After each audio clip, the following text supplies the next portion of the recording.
বিসমিল্লাহির রহমানির রহিম। প্রিয় সহকর্মীবৃন্দ, আসসালামু আলাইকুম।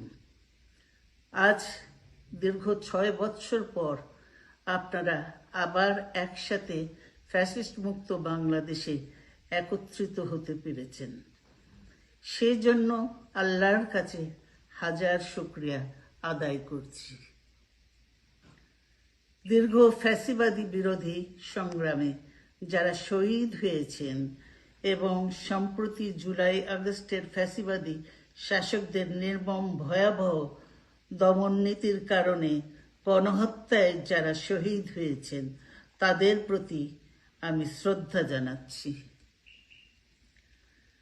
যারা আহত হয়েছেন তাদের প্রতি জানাচ্ছি আন্তরিক সমবেদনা।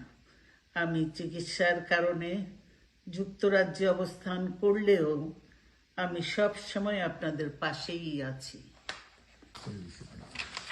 দীর্ঘ 15 বছর গণতন্ত্রের জন্য, আমার মুক্তির জন্য আপনারা যে নিরন্তর সংগ্রাম করেছেন এবং আমাদের অসংখ্য সহকর্মী প্রাণ দিয়েছেন, জুলুম নির্যাতনের শিকার হয়েছেন এবং প্রায় 1.25 লক্ষ মিথ্যা মামলায় জর্জরিত হয়েছে, এখন আদালতের বারান্দায় ন্যায় বিচারের জন্য ঘুরে বেড়াচ্ছেন।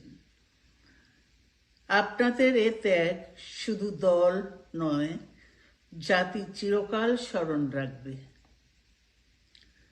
দেশ আজ এক সংকটময় সময় অতিক্রম করছে। আপনাদের এবং ছাত্রদের সমন্বিত আন্দোলনের ফলে ফ্যাসিস্ট শাসকেরা বিদায় নিয়েছে। একটা অন্তর্বর্তীকালীন সরকার গঠিত হয়েছে।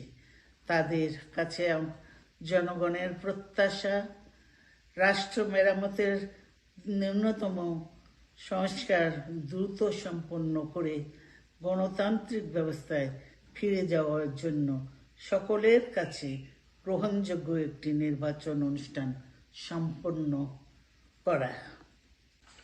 আমার বর্তমানে দলের ভারপ্রাপ্ত চেয়ারম্যান, সিনিয়র নেতৃবৃন্দ এবং আপনাদের সকলকে সাথে সঙ্গে নিয়ে নিরন্তর কাজ করে দলকে সুসংহত করেছেন।